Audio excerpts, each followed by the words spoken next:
I know it is Saturday night. God, I haven't done one of these in a while. Where is my chat? And I want to talk. I'm going to do it now. I'm going to do a bunch of videos. I want to talk about AI. I know it's a Saturday night. Let's see if anybody's watching. Let's see here. I can't quite see. Oh, I have about 5 people. Hey guys, just get in the chat and just let me make sure that you can hear me. I want to just rant a little, not rant, but I just want to talk a little bit about AI because I know that is hey, Axe, good to see you. Yeah, I was just interviewed a student. I interviewed a student of mine who is making $76,000 a year. She's less than a year into her career. Very happy, very excited. And I just wanted to put some positivity out there into the world because and talk about AI and answer questions about AI because I think there's a misconception that a lot of people have about AI and digital marketing in particular, that it's somehow going to take over jobs, and it's just not true. And the more you use AI, the more you understand that this is not the case. It's often it's in the news that they put this kind of misleading information out there, or you will see an article about layoffs at Meta for some job that has nothing to do with digital marketing, without really much context. And then that news story gets played over and over, and then people get this distorted view of reality. So I'm going to kind of talk about that for a minute. If you guys have any questions, feel free to type them into the chat. And I just want to talk about, I use AI a lot. I use ChatGPT. I'm sure a lot of you guys too. It's an amazing, amazing tool. It's almost like magical. I think this is the first time in our history as humans, like I witnessed, the internet being, developed and invented. I witnessed the iPod. I witnessed us going from CDs to digital streaming, Netflix. We've had all these technological advances, but AI is like the one. After so much technology, it's the first time I think where people are really going crazy because it's just so science fiction like. And so because it's so human like, people forget it's a machine and it's just code. Because it's so fast in analyzing and giving answers, people think it's going to replace human beings in everything, and it's just not the case, especially in digital marketing. So, and again, guys, if you're watching this, just type a question in below. Hey, I was just inspired by this because there's the reality of what's happening in digital marketing in the industry, and then there's all the stuff you're hearing on the news, which is just distortions. And God, I cannot stand the news. And I think if you watch the news, guys, just stop. It is not going to help you. You're not contributing to the world by knowing all the news stories that are happening every minute on Twitter. There used to be a time, I'm just going to go rant about this. There was a time, I grew up in the 90s, where the news was 6 p.m., 6:30 p.m. That was the news. 30 minutes, roundup of world events, most of the stuff that really didn't affect you personally. Now, after the Gulf War in the 90s, people wanted 24/7 news. It's terrible for the human psyche because it's not even really news. All it is bad, terrible things happening throughout the world. You could, there's a country in Africa that you've never heard of, don't know anything about, and don't care about. But if there's like a gas main explosion in that country, now it's on the news. That's what news is. Bad things happening. That's it. You almost never see anything positive, and it distorts your view of reality. I didn't think I would talk about this, but it's just what's coming up. And I'd say, listen, guys, it's so pervasive. I mean, I've been you chatting with your family, friends. Maybe you don't personally watch the news, but then you go to a barbecue and people there are talking about something on the news. And it is just, you just need to fill your head with positive things. Okay, we got a question here. The random gamer says, how long does it take to complete your course? 1 month, 3 months? It varies from student to student. So there's about 40 hours of video. It's a very in-depth course. You are basically, remember with this course, and I encourage everybody who's thinking about the course to understand, this is not a get rich quick overnight thing. You have to learn an entirely new skill set and really embrace it and embody it so that you can turn around and offer value to companies. That's the only way you're going to get paid, is by truly learning this skill set. So it takes time. So it's about 40 hours of video. Now it depends on you and your personal bandwidth. You know, if you are a student who's on summer break and you have your full days free, you could get through it in a couple of weeks if you just binge watch everything. And I've had, honestly, a lot of my most successful students do that, because the more focus you put into this, the better results you'll get.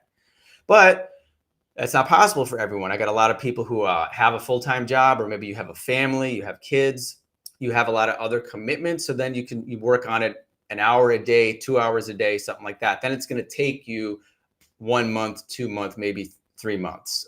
So it varies from person to person. And remember, guys, this isn't like a course in college where it's just theory.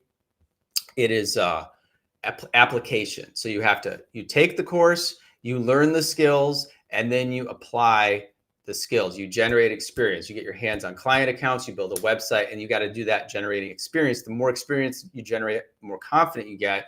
And then you get into the job application process. So when people say finish the course, I say that's the process of learning everything and generating your experience and being ready to apply for jobs. What advice would you give for someone who wants, I hope that answered your question, random gamer. If you have any other questions, feel free to type them here. What advice would you give for a person who wants to be a freelance digital marketer? Well, I think I recognize your name. I mean, first you need the skills. And then what I teach in the course is really, I think you get your hands on a few free clients, which could be through, personal networking. A lot of my students find, just by talking with family and friends, that there are people in their community who need digital marketing help. And that's how you get your first experience. Once you get your first experience, then you can go out to local businesses or get on Upwork or Fiverr and use those platforms. Fiverr is still, you're welcome, the random gamer. Fiverr is still a great resource for people as people don't know how to use it. It's become more competitive, but they have a process. I talk about it in my course where it's like, you get a couple of gigs. You have to just get a few, there's so many people on Fiverr now. A lot of them don't have any gigs and any customers. And then there's people that kind of get all the customers. And if you want to break into Fiverr, there's just a process where you have to get a few clients, and they could either do it through, just your own online promotion, or even have family or friends sign up and just get a few completed gigs. And once you have a few completed gigs, you could do a promoted gig. And that's how all the big sellers do it. You basically have to, it's like Google ads for Fiverr. And then you ask, what resources would you recommend for a person who aspires to be a digital? Well, no limit. I mean, it's a very general question. Are you in my course? I teach this in the course. You need to get the skills. I just said that. You have to learn how to do PPC or SEO. And then it's a matter of just hustling. I mean, you can send out cold emails. You can go to, honestly, the easiest way to do it, I think, to get clients is to go physically get local businesses. Physically go face-to-face to a local business and talk to somebody. I was shocked to learn companion. This is interesting. I like this. We're kind of veering into and again, guys, you can always ask me anything about the course, digital marketing. I was shocked to learn companionship is one of the biggest uses of AI. It is really fascinating. It's fascinating. I have dived into AI so much. And when I use ChatGPT, what I noticed is it's programmed to be very encouraging. I'm working on developing a course. I have some video ideas. And every time I put in an idea, it doesn't just give you an answer. It's like, hey, that's a great idea. Wow, you're really on fire. You're really doing great work. Oh, and then you start to open up to the AI. Maybe say, oh, this happened or that happened. Oh, I'm sorry to hear that. And it's kind of insightful, and it's thought provoking to think that people are using AI for companionship. I mean, sometimes as people, we need a lot of socialization, and people have lost a lot of socialization skills. And it's weird to think about the fact that AI is a machine, but it can provide you with emotional responses. Sometimes people need to just hear a voice saying you're doing a good job. I think it's kind of like Castaway, when Tom Hanks is on the desert island alone for 4 years. What does he do? He makes friends with a volleyball. Human beings psychologically need to connect with somebody. If nobody's there, you'll do it with a volleyball or an AI. But it's very important to remember, it is just code. It is just code. You're already in the course and love it. Oh, glad to hear it, man. Just listen, man. Anybody who's in the course, most of the issues people have in the course is just a focus, follow through mindset. Everything you need is in there. You just need to make it your primary focus. And if you love it, I'm glad to hear that. Yeah, just keep at it. Make sure you go through the generating your experience section. We talk about it. Wilson, yeah.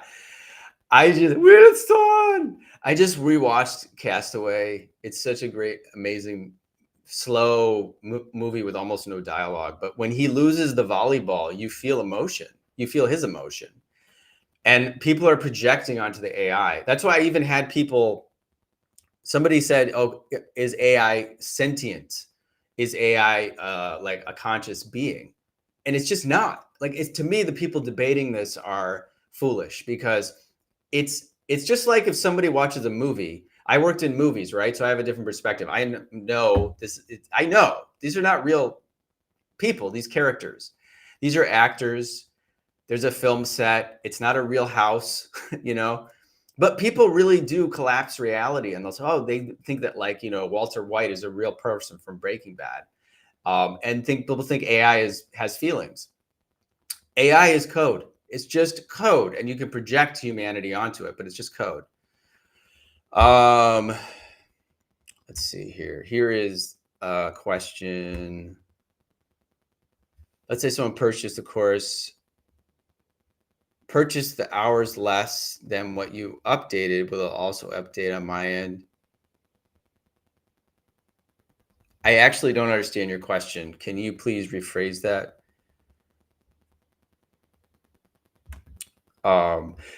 Maybe you're asking about lifetime access to the course, which is to say, yeah, if you bought the course in 2020, you still get access to all the new stuff I put up there. You have lifetime access, if that's what you're asking. But if you want to clarify, the people debating if AI has consciousness are insane. Yeah, I just think it's so real. Just like when you go to a movie and the visual effects are so convincing, or you get really engrossed in a story. There's this movie called In the Company of Men.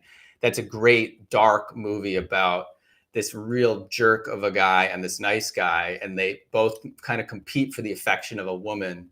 And she, of course, chooses the guy who's kind of a jerk. And this character, Aaron Eckhart, is the actor. He plays this terrible. He's a terrible guy in the movie. And he says people will walk up to him and slap him in public because of the character he played in a movie. So this is where humanity is right now.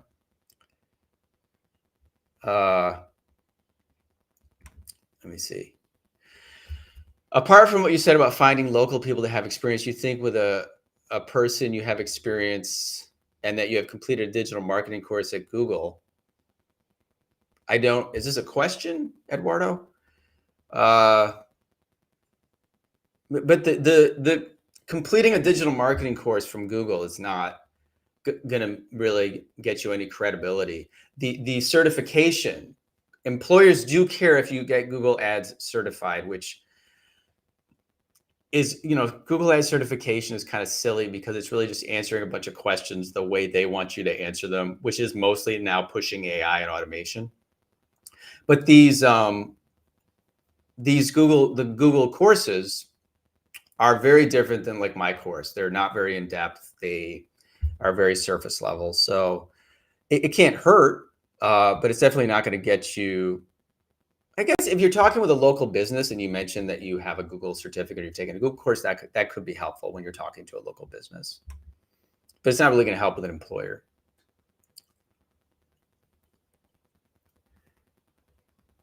Can you get a job? What would we like to put that in the summary? How to get attention from companies? I don't know if, are you in the course, Eduardo? I teach all this. I have like this step-by-step process, including a resume template, which I'm not giving out here, but I'll tell you the general advice I have for anybody is like your resume should just be a summary of your skills and experience that is congruent with a job posting. It's not that complicated. But you do need to generate some experience. That's the thing. It's like if you just took a Google course, that's not that compelling. You need to have actually gotten your hands on some accounts, which is what I teach my students to do.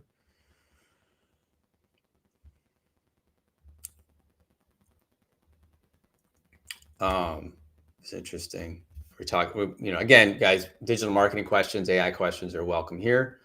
There was a movie where a senior adult lives in a retirement home and the daughter gives him an AI robot and they grow intimately attached.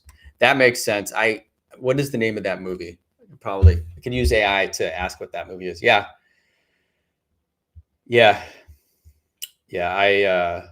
It's interesting. I mean, I think it's being used for therapy, and it's really, 90% of the time, guys, there's a thing called a rubber duck. And my girlfriend is a coder, and she'll say to me sometimes, be my rubber duck. What does that mean? Literally a rubber duck. Like you just listen and the person is just working things out by saying them out loud. And then I don't say anything. And then she gets what she needs. AI can serve the same function. You just sort of, rant and vent and talk about things and it listens and gives approval.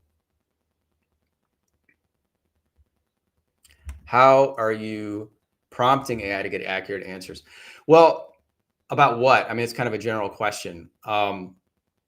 AI prompting is really the skill set that people ask, like how to use AI to get ahead in the game is, what you really just need to do, guys, you need to spend time with the AI.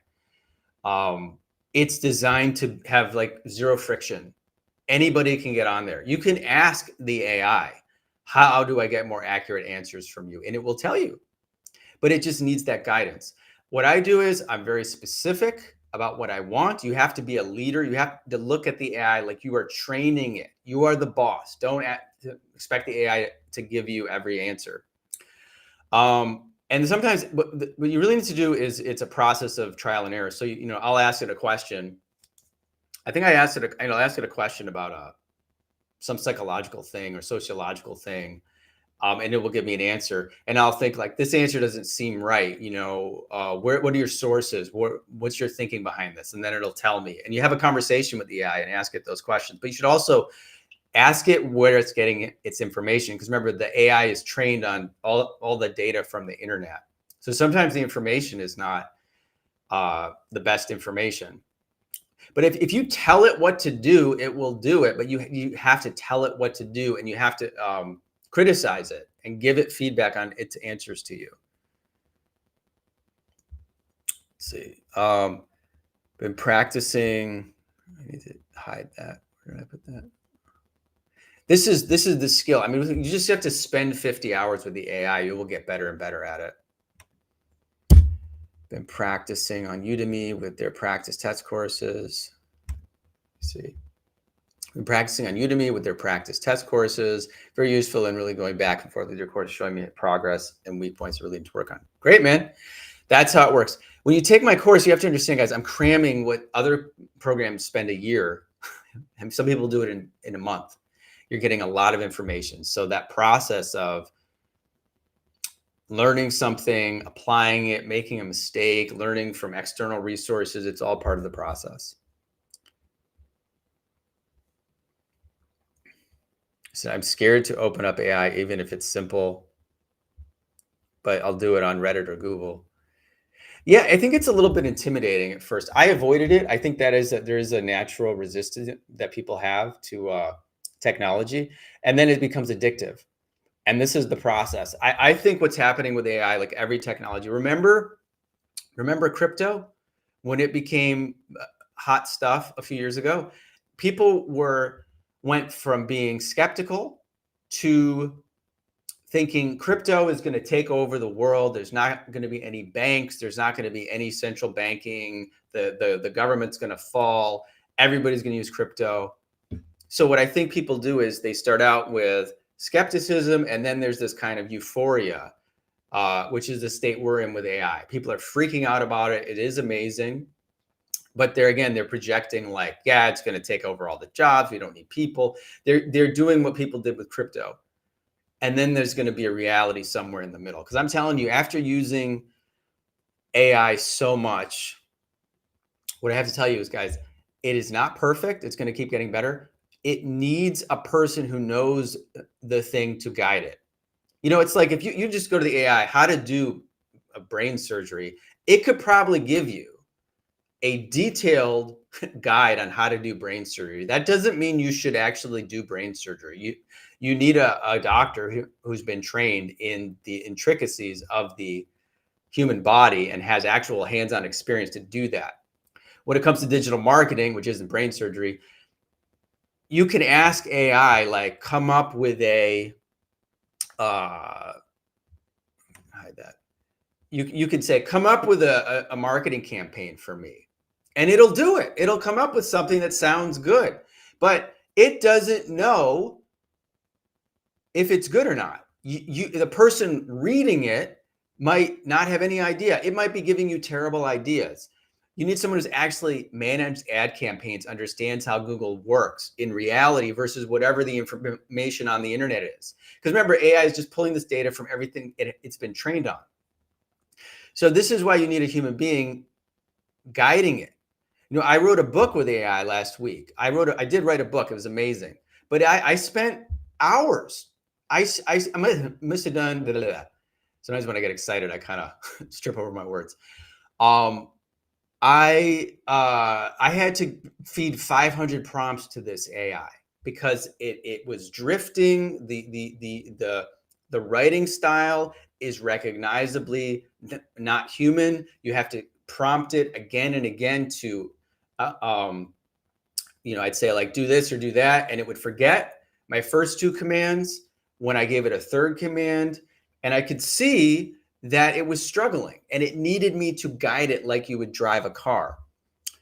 And again, when it comes to digital marketing or any of these, it's just like I say, it's just like autopilot, on an airplane. I mean, the autopilot does so much for the pilot.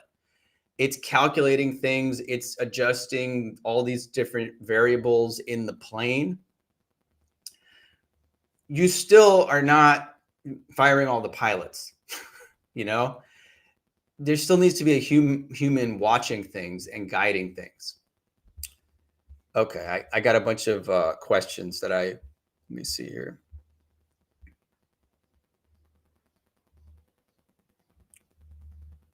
I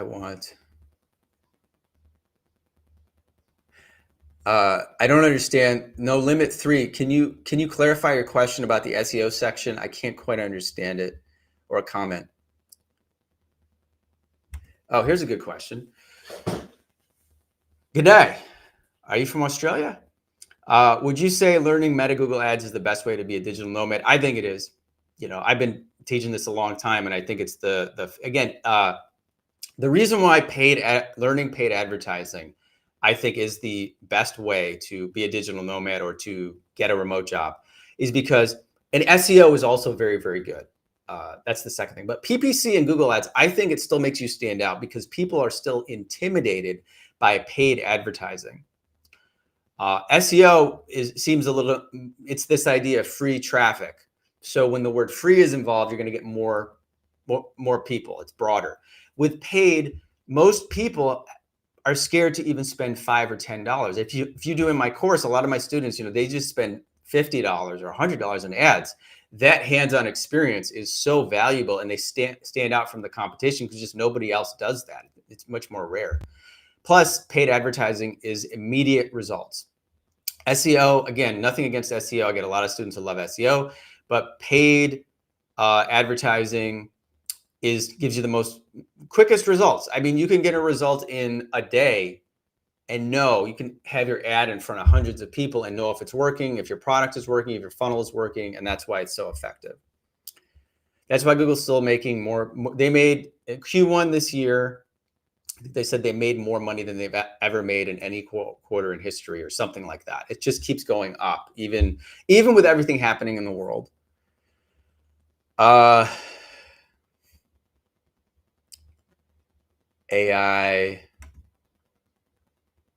Let's see here. AI is like tractors with farmers. If you don't learn to use it, you won't be able to compete with those who do. Yeah. As you could say with almost any tool, you have to know how to use the tool. And again, if you start using AI in the beginning, there is this euphoric period of time where you're like, this thing can do anything. But it really, it can't come up with creative ideas. It's not good at humor. I've looked at that. And the more you use it, the more you see the flaws. The other thing about the AI that's very interesting is that when it makes a mistake, it has a hard time recognizing it or correcting it many times, which when you're working with a team of people, or if it made a mistake, if you just hired the AI and just said, okay, AI, here we have $600,000 a month in ad spend our money. I mean, it'd be a nightmare, because while it might be good, if it makes a mistake, that's a lot of money, and you cannot talk to it and like reason with it. It's just code. It's code. Now, I've talked with ChatGPT and GPT and explained and guided it, but there have been certain times where it just will be like, I'm so sorry, I made a mistake, let me fix it. And it doesn't fix it. And it'll do that 20 times. Whereas a human being, unless the person has a mental problem, like you say, hey, you didn't do that, you need to fix that. And then they'll fix it, or they'll try to, but you'll never have someone stare you in the face and say, oh, I'm going to fix this. Let me just fix this, and then do the exact same thing. And you have no access. There's no manager or supervisor you can talk to. It's just code. Grocery lists. You can, oh yeah, Coursera has AI courses. Yeah, I mean, it's the hot topic these days. My advice though is I say, literally get on ChatGPT and just type in, teach me how to use you better. And I've done that. When I was writing this book and I was working on some projects, I was getting frustrated. I said, tell me how to make this process easier. Give me a prompt, give me some tips. And the AI actually told me what to do. And then I tried it and it was helpful. Let's see here. Thank you, Seth, for reminding me to push forward to improve these skills. Damn, life has to keep me busy with work or anything. I sympathize, man. I know it's tough, especially if you have another job. But your mental focus. You know, when I started changing my financial direction in life, I spent my 20s. I was going to do a video about this. My 20s was a disaster. You guys, none of you guys, I think, compete with me for disastrous financial past before I became successful. I declared bankruptcy when I was like 24. I was so bad with money. And then when I was in my early 30s, when I really started taking my mindset seriously, I understood that no matter what knowledge I had, I was thinking negatively about money. I was worried. I wasn't focusing on what I wanted. My mind was working against me. And I started listening to positive CDs and MP3s about mindset. And I was at this job making $13 an hour doing data entry in the most toxic work environment you can imagine. It was just, I mean, I'd never been in an environment like this. People gossiping, people just so negative. I put my headphones in, and I had a job, thankfully, I was just on the computer. Put my headphones in, and I just listened to positive CDs and MP3 players 8 hours a day, every day, for months. And then things started to change in my life. So you have to really be kind of a rebel or a warrior in a way with your mindset. Even if you're at work, do everything you can to keep your focus on your goal and to repel negative influences, which is tough when you're out in the world. I don't mean argue with people, but like become aware. You know, you could be out having a casual conversation with a coworker and they will bring negativity into the conversation. It's so insidious. It could be talking about something they saw on the news last night or something something that happened to their friend. It just happens again and again. And I would say when you hear stuff like that, obviously, you have to talk with people, but just be aware, like this is just a person's negative experience. This is a person's negative thought. This is not reality. I'm going to stay focused on my goal. Yeah. And you can do it. You can do it. What book am I writing? I should do a video on which thing? What book am I writing? I actually ghost wrote. I decided to do some Kindle books. And I ghost wrote actually it's a book about intimacy. I have this great girlfriend and we're really into like personal development, and the niche I chose has to do with relationships. And I just was messing around with ChatGPT and I started to come up with like intimacy exercises, like ways you can reconnect with your partner. Just like when you've been with someone for a long time, if you're spending a lot of time together, sometimes it's tough to get conversations going or really get that deep connection back. And I decided to put an intimacy book challenge together, and the AI was really good. It came up with some really amazing exercises. Even the first one, it's very simple, but it was like I think it was about just listening to a song together that means something to you. And I did that with my girlfriend. It's very touching. And it had these this is why AI, this is the positives of AI. I've been talking about the shortcomings, but I mean, it came up with like so many unique ideas, which were probably variations of ones that had found online. But the writing style was repetitive.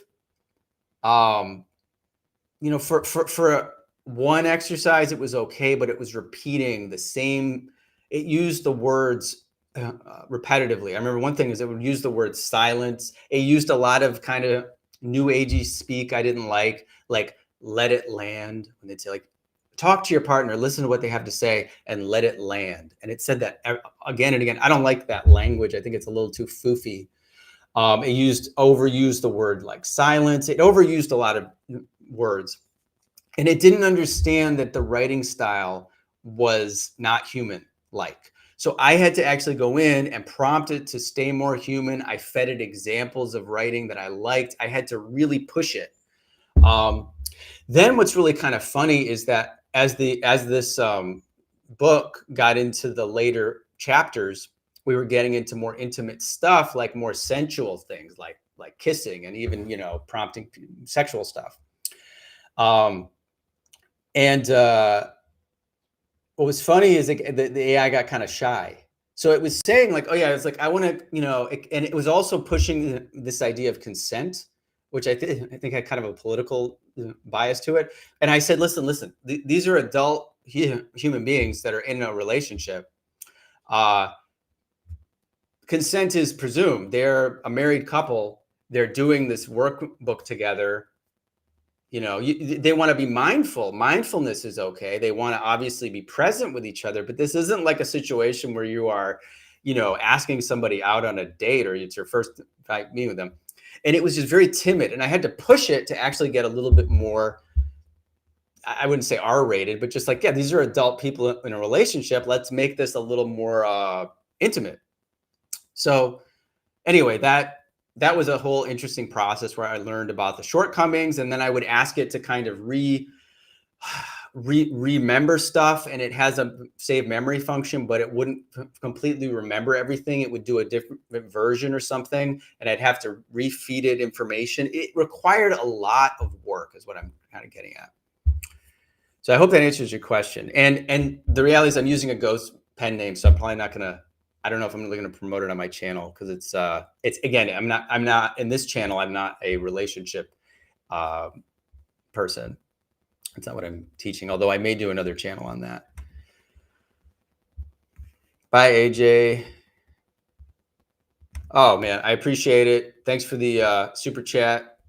And yeah, man, get in the Facebook group, get active. I want you guys in the Facebook group as participate, keep taking action, and you will get there.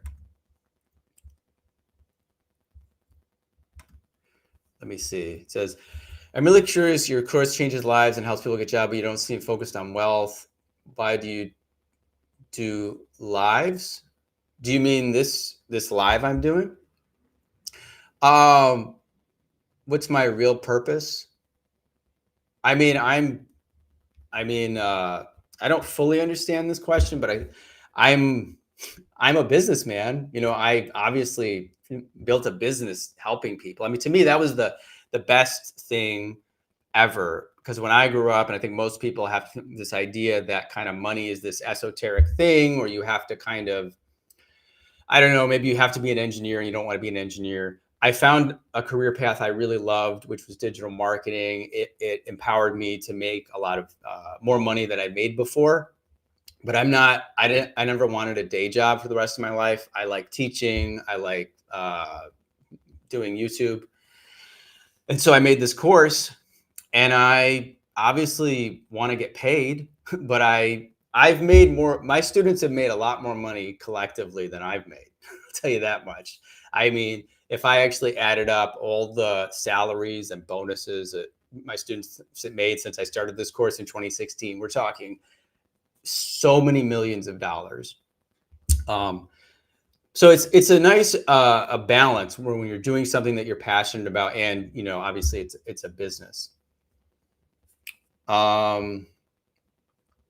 Yeah. But no, it's a business. I mean, dude, I've had people say to me, like, it doesn't happen that much, but like, oh, if your information is so good, why don't you just give it away for free? I'm like, dude, I gotta eat. Like, what the heck? I'm not gonna, you know, I'm not gonna just yeah, everybody, that's why I respect courses too. And then I've turned around and I've bought high ticket training programs because I really respect the value of coaching and training from somebody giving you real, feedback. And with my course, it's amazing. I mean, it should be a $3,000 or $4,000 course, but we only charge $797. But you get coaching calls twice a week, plus the Facebook group, plus personal grading on your assignments. I mean, and I like the value proposition of it. I like that it's still very, very underpriced, but it's over delivering. That's why my students want to do testimonials. They're so excited. They want to talk. Let me see here. Hope that answered your questions. Many times when I'm on ChatGPT, it always wants to form a message when I am asking for advice on something. I don't quite understand that. Do you mean it has like a bias of some kind? But I mean, ChatGPT is its own, its own experience. But let me clarify that if you can, because I don't fully understand it. I enjoyed your video on meditation. Do you still consistently meditate? I do my best. I do my best, but I do consistently meditate. You know, I do personal growth work like every single day, and a lot of that is being aware of your thought process. I think if you can sit and breathe and become aware of your thought process, and you can also become aware of your thought process while you're going throughout your day, which is a form really what meditation is about. It's not necessarily about sitting and doing this or anything. It's about being aware of your thoughts. So yes, I do that all the time. DC. What is your opinion on copywriting for DTC brands, supplement brands? I don't know what you mean specifically by that. What is DTC? I don't know what DTC stands for, but supplements. I mean, copywriting is copywriting, man. I mean, if there's a demand for something, supplements, some people make a ton of money with supplements. Absolutely. You should become to go to person search, which is a TM. Let's see. If you had to start over, what would you do to become the go-to person in a certain niche as a DM? I mean, the question answers itself. Focus on a niche. I just interviewed Samara, she got her first job working for political campaigns. Now she works for nonprofits, and I can see the correlation. Like, they're both about they're not, the first job was more about like influence and awareness. It wasn't about e-commerce selling widgets or what the local business. Now she's established in that niche. So pick a niche. And it's kind of hard to tell people exactly how to find that niche. I mean, sometimes you just become aware of something. I knew a guy years ago who was in the optics business, building lenses, and he just somehow stumbled into that niche. I think the more you become interested in different businesses, especially people who work at agencies, have a great opportunity because you work with like 20 different types of businesses, and then you might just be like, oh, I really like, some people like I like working with plumbers, or I like working with real estate agents.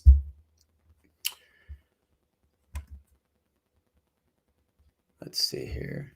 I'm about 20 minutes, and I gotta run, get to the beach. For ESP, outgoing personality, sales and marketing is a much better fit than IT or similar introverted career. That is true. But that's also why I think digital marketing is such a great skill set, because there are there's so many specialties within digital marketing. And what you'll find is client facing. So you could be a person that you can sit on the computer and do your analysis. This was me. I was good at analysis, but I also like talking to people. And then I would have to explain things to my clients, and they loved that I was personable. Versus someone that was really dry and using overly technical terms. Also, if you have a sales and marketing personality, that's a great way to get clients as a digital marketer. But I definitely think you're right. I mean, just if you're just doing IT and you're just sitting at the computer all day, that can be pretty draining. If you were just to focus on specifically becoming entry-level Google Ads specialist, how long do you think that will take? I think I say you're taking my course, give yourself 6 months, generally speaking, and shorter or longer depending on, again, if you have the bandwidth, and let's say you're on summer vacation now, right? You're in school or something. Binge watch the videos. You can do it in a few weeks, and then you could get your career and applications going in a month versus 3 months. But once you generated your experience and you have your resume ready to go and you start applying, I mean, it usually takes anywhere from 1 to 3 months. You should be prepared to send out hundreds of application guides with care. Don't bulk apply, but that's just the nature of job applications. And also, like I talk about in my walkthrough videos, you can use LinkedIn, Indeed. You can reach out directly to companies as well. Let's see here. Hey, Noel, what's up? I'm just asking not asking a question. It's a common occurrence I've noticed. It wants to generate a message about, say, sending an email for someone. I think I know what you mean. You mean ChatGPT will give you suggestions about what to do next sometimes. Yeah. Is there a way to apply skills from the course into the film industry? I mean, the film industry is very broad. This is the best thing you can do is if you have a short film, or if you have your movie on an online streaming platform, you're going to have to market it. So you would use Google Ads, Facebook ads, TikTok, et cetera, to promote your movie. That's the best use of that. But I don't know. I mean, film industry is so huge. It's like, what do you want to be a gaffer, a grip, working sound? I don't know how that would directly correlate with digital marketing. Marketing is about promoting stuff. So if you've created a product, then you will need to promote it. Let me see if I missed anybody. Let's see. You guys can keep the questions coming. I am out of shape. My speaking is out of shape. So I some of these guys that do like 3-hour podcasts, I don't know how they do it. I'm going to have to take a break in a little bit. I understand wanting to help people with the thing that gave you opportunity to succeed. It's about helping others to grow and be successful as well. I'm learning a lot in the course. Thank you. You're welcome, man. I'm glad to hear it. It is very fulfilling. Like, it's fulfilling. I like helping people. And yeah, digital marketing, I still think it's the best skill set you can get these days.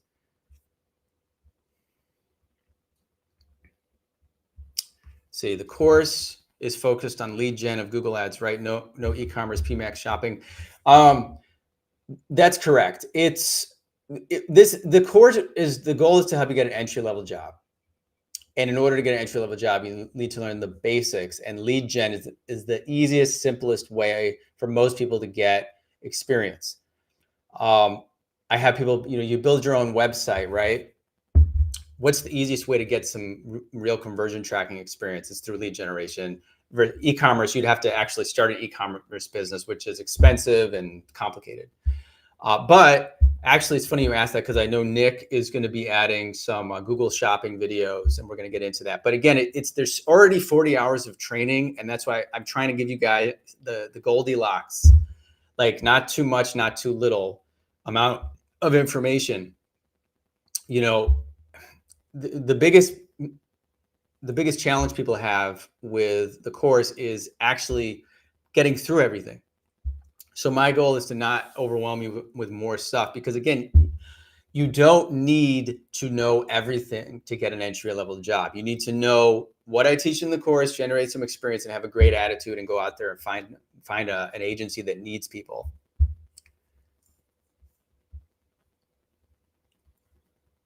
It's my opinion on the job market in general. It's the job market in digital marketing is still very good. I would say it's not as good as it was 2 years ago. The economy is definitely a little bit slower. But here's something I think. I think the job market is better than people are believing. I think this is like a vibe session, we call it, which is that people are, for the first time in a while, it's like people are saving money, which is a good thing for the average American household. But it's not based on, like, the numbers are not reflecting that. Like, the unemployment rate is still very low.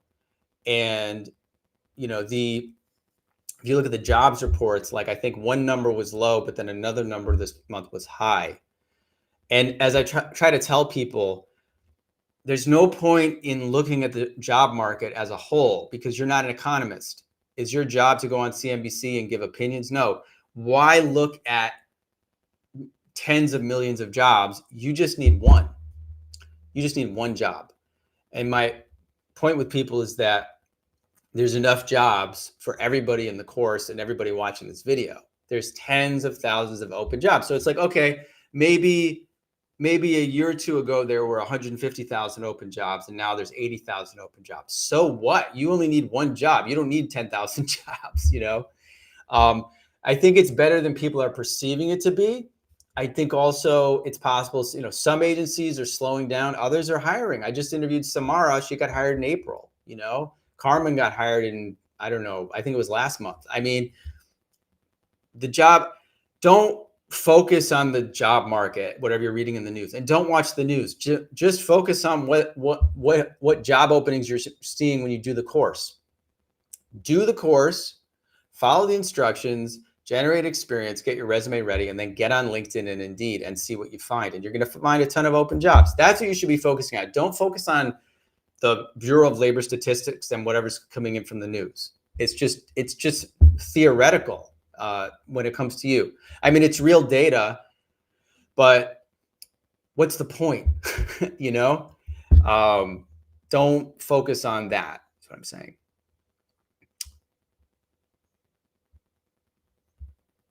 What's your opinion on ghost jobs?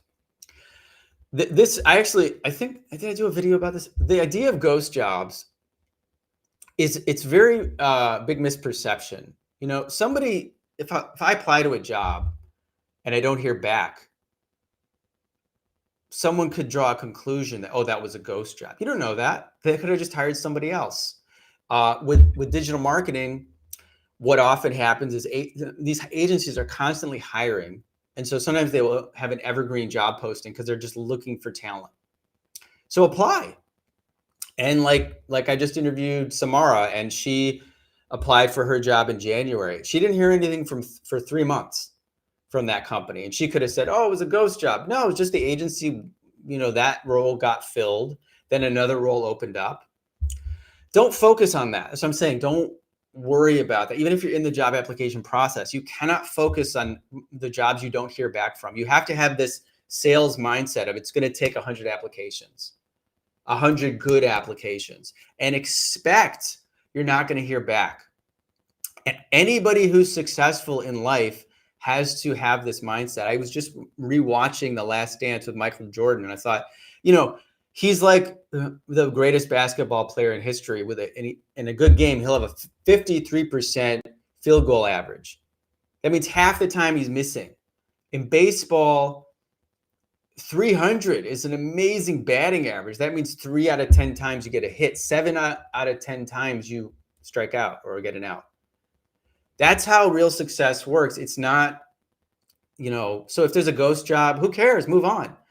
But I think that the idea of it being a ghost job is really, that concept is something that the media and certain YouTubers, there's a YouTuber, Joshua Fluke, who I don't really like him. I mean, he's taking people's outrage and frustration or about things and turning it into a concept about this. It's not a real thing. The other thing about digital marketing with paid search is research the company. Like, you can look on LinkedIn, you can look on their website, connect with someone from the company. But yeah, I just wouldn't be concerned about it. You have to just be, it's just like, I said, you're going to get rejections. If you're dating and you want to meet your partner of your dreams, you're going to have some bad dates. You're going to have situations where you don't hear back from people. Don't focus on that. Focus on what you want. Let's see. I applied to every agency where I lived 2 years ago, and I didn't listen to your advice at the start. Yeah. Should I pretend you didn't apply before? I don't think you have to pretend that, but first of all, you can send me, if you're in my course, send me a resume. Make sure you've updated your resume, that it looks good. Just follow up. You can tell them you applied before, or you can just apply fresh if they have a job opening. I would say if they have a job opening, just apply. If you're just reaching to them out of the blue, you can mention that you reached out in the past and you've got more experience now. The general idea is keep putting yourself out there. I don't think you have to pretend that you weren't there before. If they ask you, "Oh, didn't you apply previously?" Say, "Yeah, I applied, but I've grown since then." But yeah, definitely get in touch with them. And remember, guys, if you don't hear back, that's the other thing about the ghost idea. People get busy. I ghost people. I used to get upset when people would ghost me, and I do it, but I don't mean to. It's just sometimes your WhatsApp, or your inbox is so full, and these companies, you don't know what's going on with them. So don't take it personally, I guess is my point.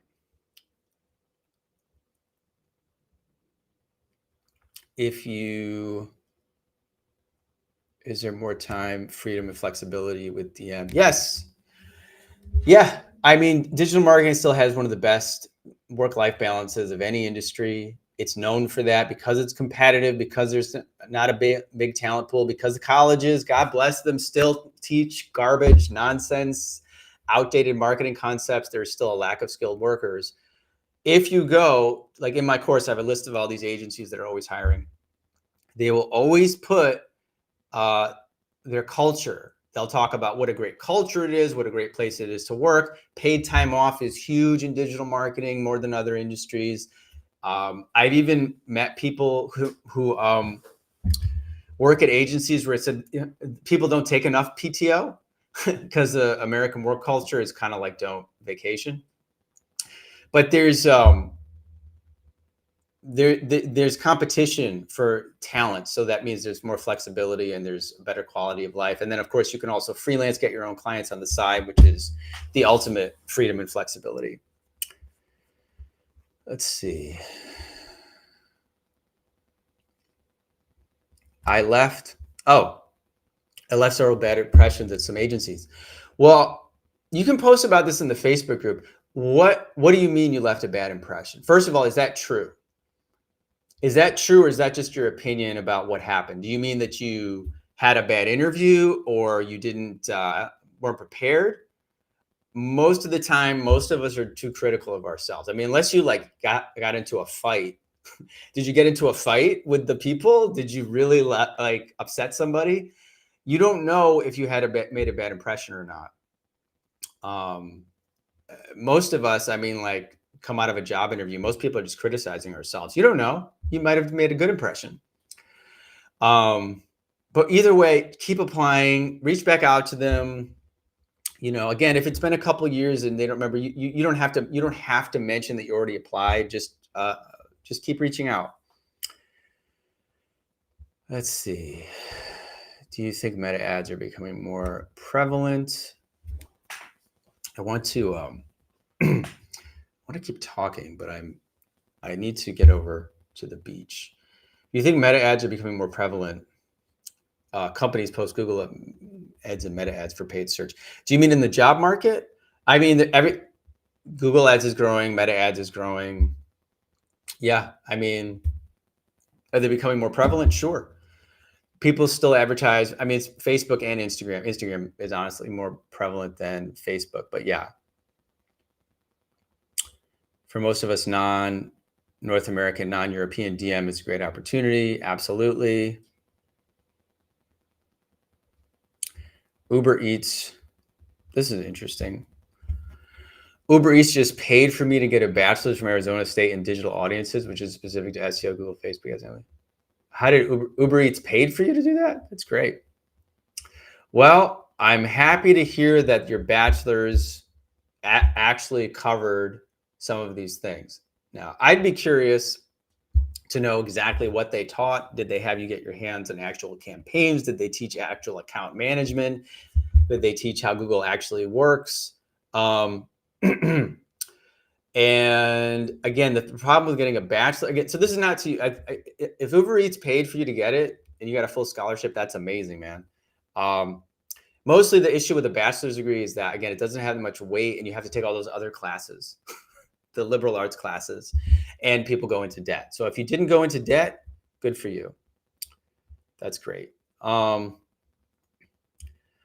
Wouldn't some agencies keep notes on bad candidates? I was very unprepared and didn't even bother studying. Okay, well, I don't know. Just do it. I think at this point, and don't just limit yourself to your local market. This is the attitude you want to have now. First of all, you want to. It's good you have that awareness. Have you improved since then? Have you learned? Have you studied? Paid attention to the course? Have you generated some experience? Are you a better candidate now? If you're not a better candidate yet, then wait. Once you're a better candidate, go back. You can even say, I learned a lot since then. But don't get fixated on those agencies near you. There's so many agencies throughout the country hiring remote. And the attitude you want to have is just like, you are the sun. You are beaming out your skill set, and you don't know who's going to receive it. Don't get fixated on these agencies. And don't, your mind may be like going over it again and again. Focus on the next opportunity.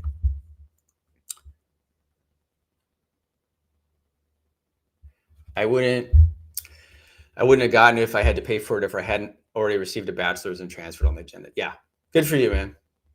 That's the right attitude. That's the craziest thing to me about bachelor's degree is like, you're going to learn digital marketing and you take a digital marketing bachelor's and then you're going to spend 3 years doing English classes. And then maybe you learn one digital marketing skill set. No. How do you see Google Ads in the next 5 to 10 years? I don't fully know, but what I'll tell you is this. Google Ads has been around for 20 years, and I've been in this industry since 2011. And even back in 2011, every year, there is the same kind of upheaval is happening all the time. Oh, Google Ads is dead. Oh, they changed the algorithm. Oh, they added automation. I think it's not going to change that much because it hasn't changed in 20 years. I mean, the concepts I'm teaching, the fundamental, the strategy, the fundamental strategy is very similar. Now, have the tools changed? Yes. Has the automations changed? Yes. Has the features changed? Every day. But at the end of the day, Google makes their money from people clicking on their ads. That's where they make all their money. And they will always have a profit motive, meaning they want the advertisers to spend more and more money. And that's how it's been for the last 20 years. So even if they introduce new AI automations and they're saying, oh, it's more efficient, it never, I don't think it ever really will be. Because imagine that Google uses AI and you're paying $100 per conversion. You're spending $200,000 a month, right? Google, if their automated tools suddenly reduce you, so now you're only spending $50,000 a month and you're getting the same results. That's not good for Google. They cannot make their system more efficient. They need to keep it. They need to keep things the way they are. And there'll be more jobs because companies like people like my students, they're the ones who will get that $200,000 down to $50,000. But that's not what Google wants. Google wants you to spend more money. Otherwise, their profits go down. Their shareholders get upset. The stock drops, you know? So that's what they're going to add a lot more tools, automation, but I think the game will remain very similar.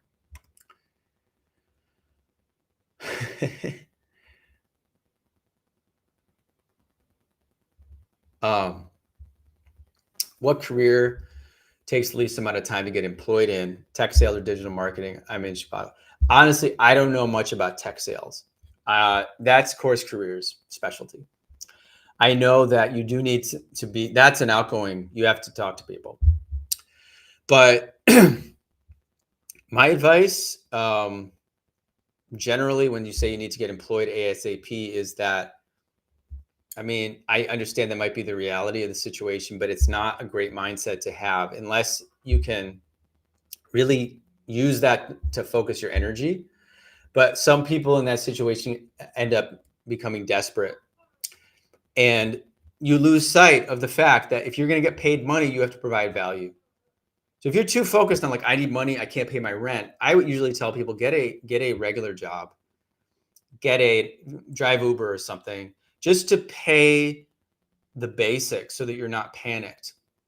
When people come into my course, you have to absorb so much information. You have to relax and enjoy the learning process, and you have to provide value. If you're rushing, you're not going to be able to do it properly. So that's my response. I would go over to Course Careers or whoever's teaching tech sales and ask them.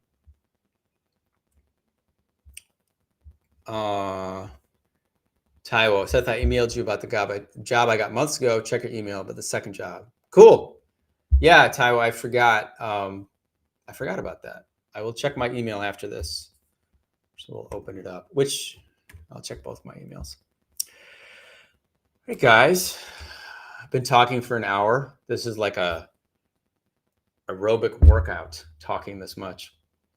So I'm gonna start wrapping it up. Actually, I'm gonna grab some water. But if you have any more questions, type them in. I'll be right back. See, I'm wearing my shorts.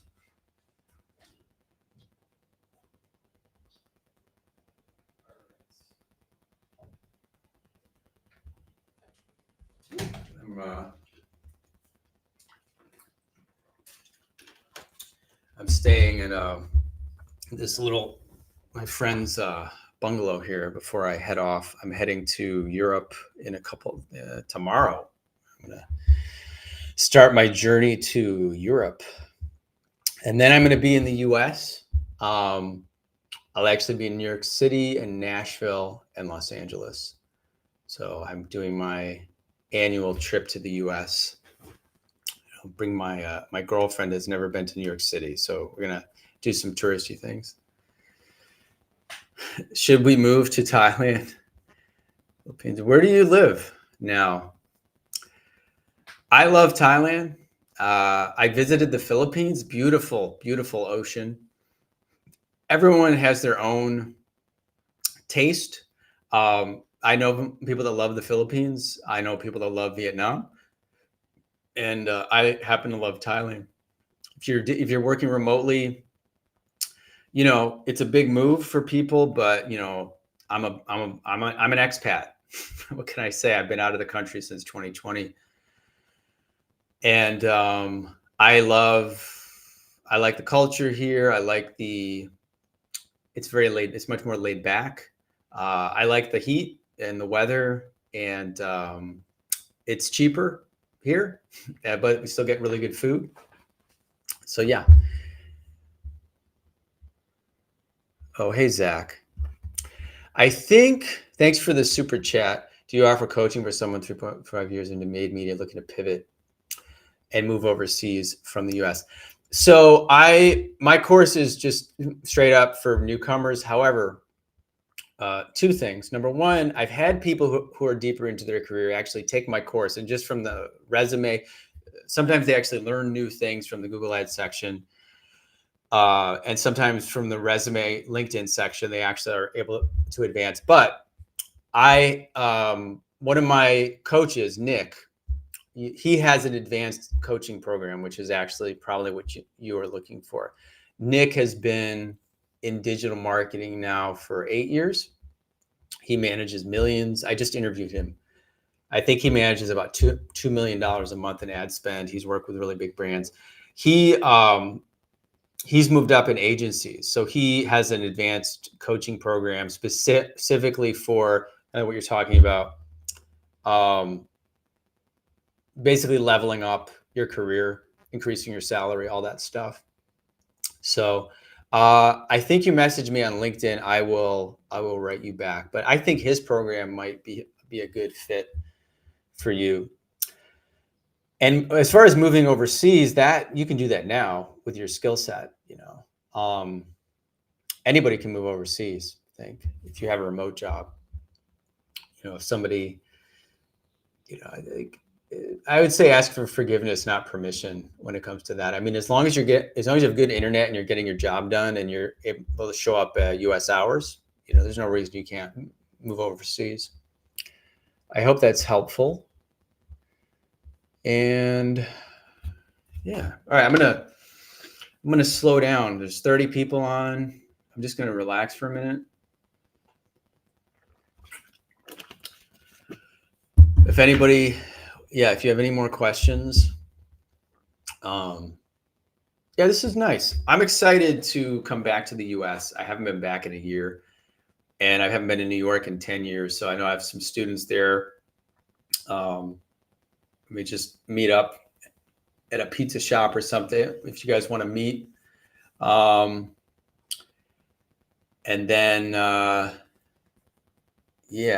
haven't really talked much about my personal life here. But last call for questions. Anybody who hasn't asked a question, I appreciate the questions from people who have, but if you haven't asked a question or you have a comment, feel free to type it in.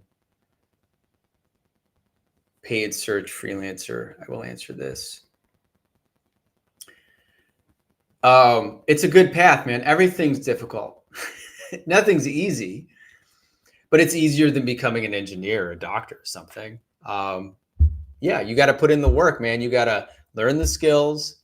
You got to get some experience, and you got to provide value. But it's easier than other things. I mean, I just interviewed somebody who, you literally who did I just interview? I think it was Samuel. He said he got his first experience because a family friend or somebody owned a nail salon and didn't know anything about advertising. And he built him a website, put him on Google Ads, and they started getting customers. That's it. That's as simple as it can be. So but learning the skills, learning how to do it right. They say, I like to prepare people and say, it's not easy. It's not easy, but it's very doable.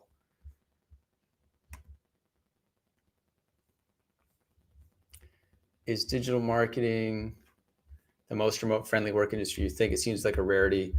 I think it's very remote friendly, especially compared to other industries. There's still plenty of remote. Some jobs are hybrid now, but there's plenty of remote agencies. I think more than in most other fields, except maybe like coding, things like that.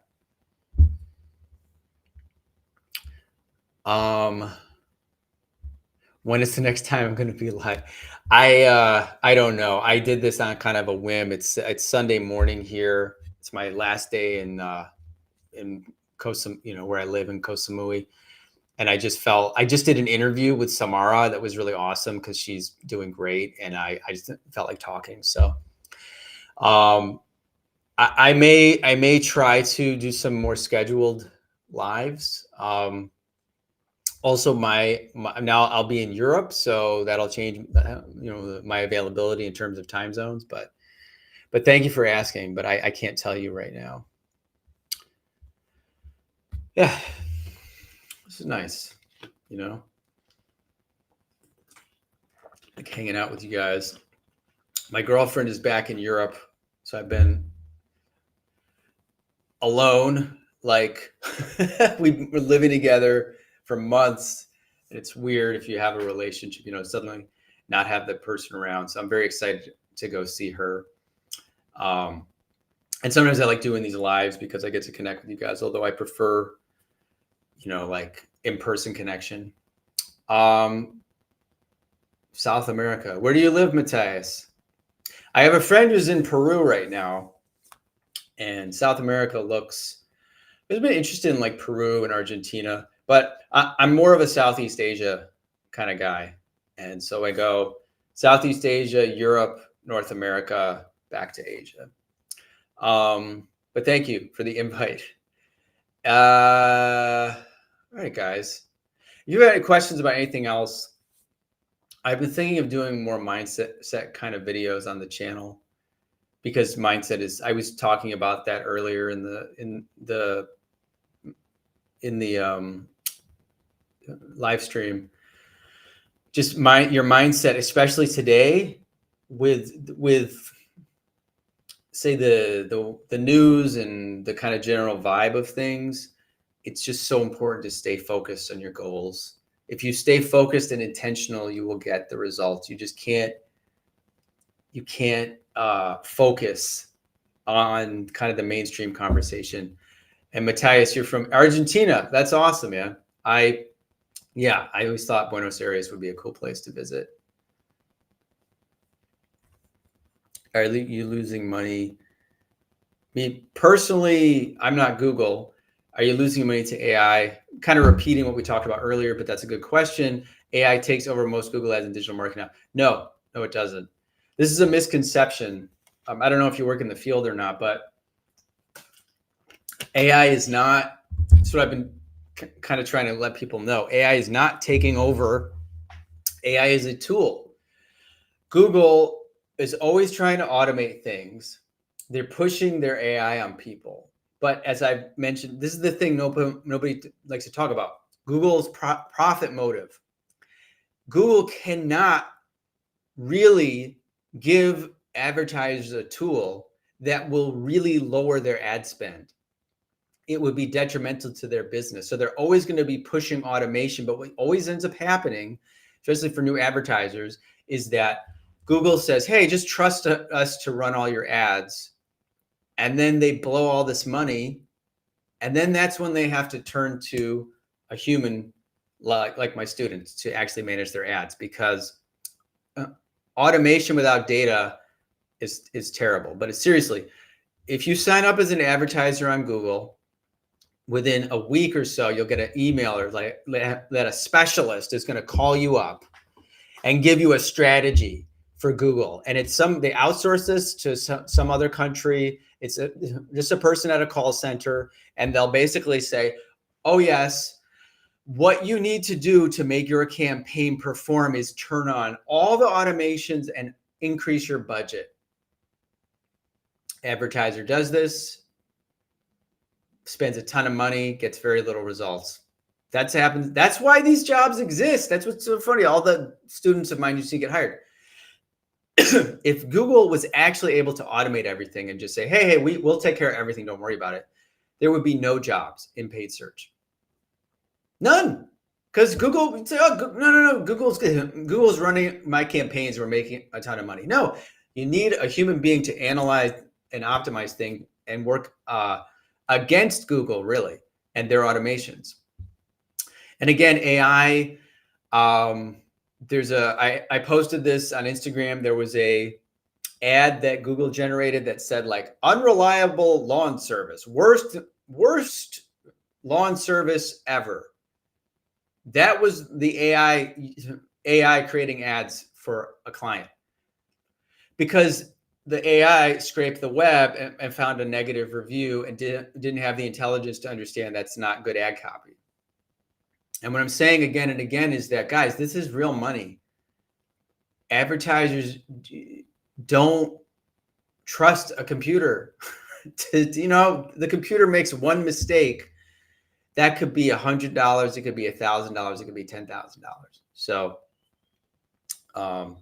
no, again, AI is not taking over the jobs, but AI is making the jobs more efficient. And a person that knows how to use AI, that person may take your job.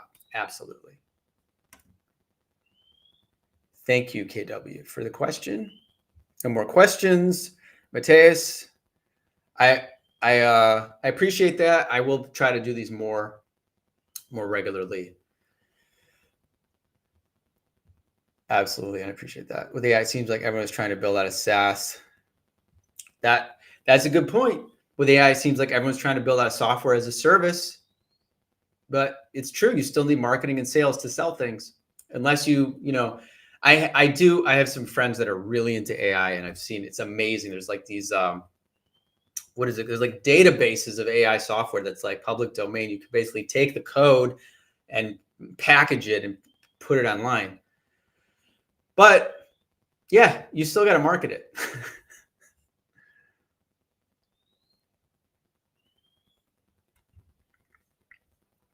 The business owners will not trust AI. They need a human to talk to. And also AI don't have emotions. They will make decisions without hesitation. That's true.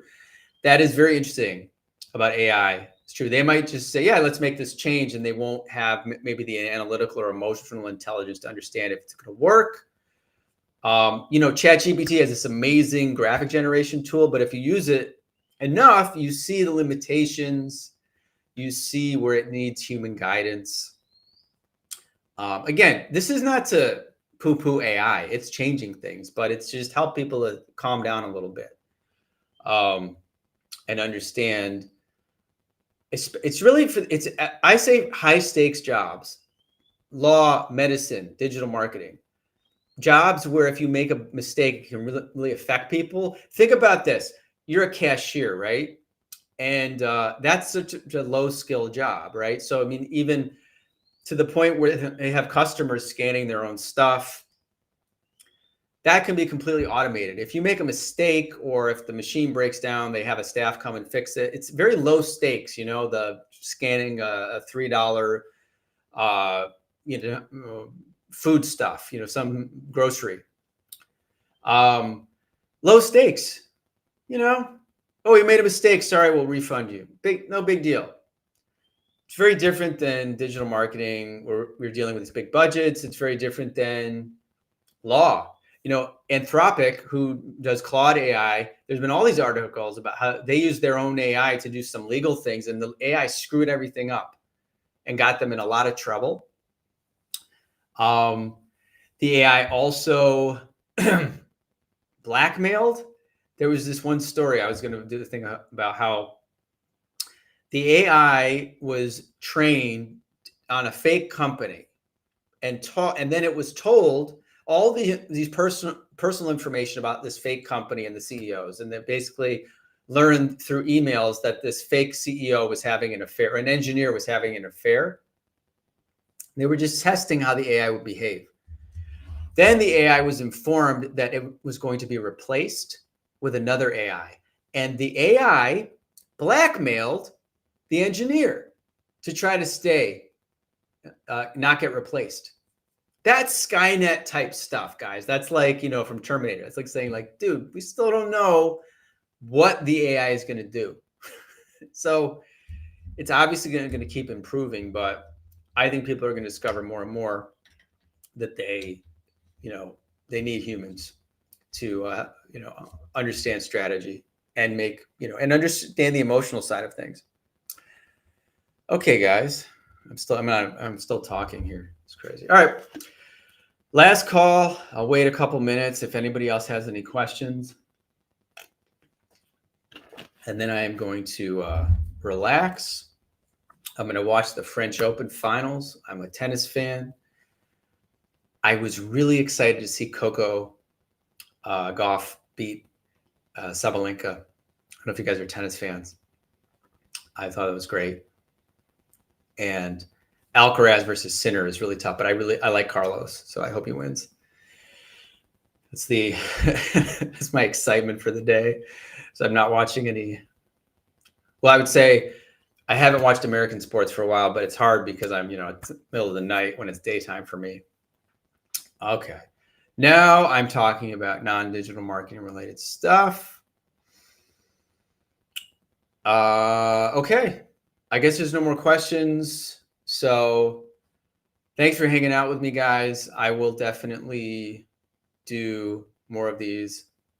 Hazim says, Seth, you are my idol. Well, thank you, Hazim. I appreciate the support and the questions.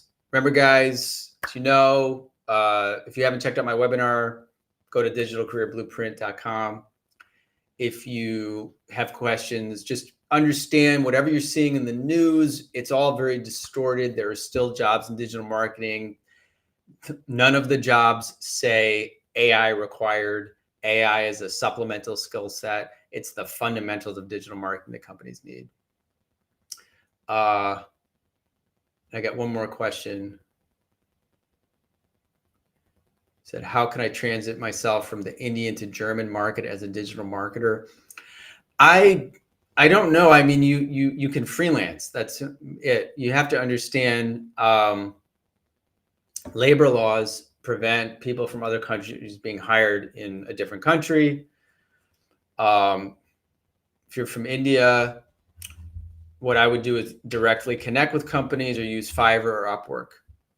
That's the best way to connect with countries from Europe or America. But I don't know that much about the German market. I think it was the last question I had there. But I do have that. I mean, listen, I get a lot of inquiries from people from other countries, and I support everybody who wants to get into digital marketing. You just have to understand that, you are limited to the job market of the country you live in for salary jobs. I'm American. I can't get hired by a British company. I can't get hired by a Swedish company. I can't get hired here in Thailand. Actually, it's illegal. I can't work here without a work permit or work visa for a salary job. But when it comes to freelancing, that's the key for anybody who's in a different country, India, Philippines, whatever. Freelance through marketplaces like Upwork or Fiverr. But yeah, guys, there's still tons of opportunities, tons of jobs here in the US. And I'm excited to post more interviews, and I'll do more things. Obviously, I like doing this because I keep asking you guys for more questions, and I'm like, well, I'm done, but I'm not fully done because I can just keep rambling. And obviously I like getting the questions because it gives me something to focus on. It's something to talk about. But anyway, guys, there's still like 30 people watching. This is the real last call for questions, and then I'm going to go. I think this is because, as I said, my girlfriend's been in Europe, so I haven't had anyone I haven't been talking as much as I normally do during the day. So now it's all coming out in this live stream. That's it. Okay. I don't see any more questions. So yeah, guys, check out the webinar if you haven't. Check out my other interviews. You can always email me questions, Seth@digitalcareerblueprint.com. I will try to give people a heads up when I do another one of these, but I'm going to be traveling. I kind of like to do these spontaneously. So if you showed up, thank you for hanging out, and I will see you guys soon.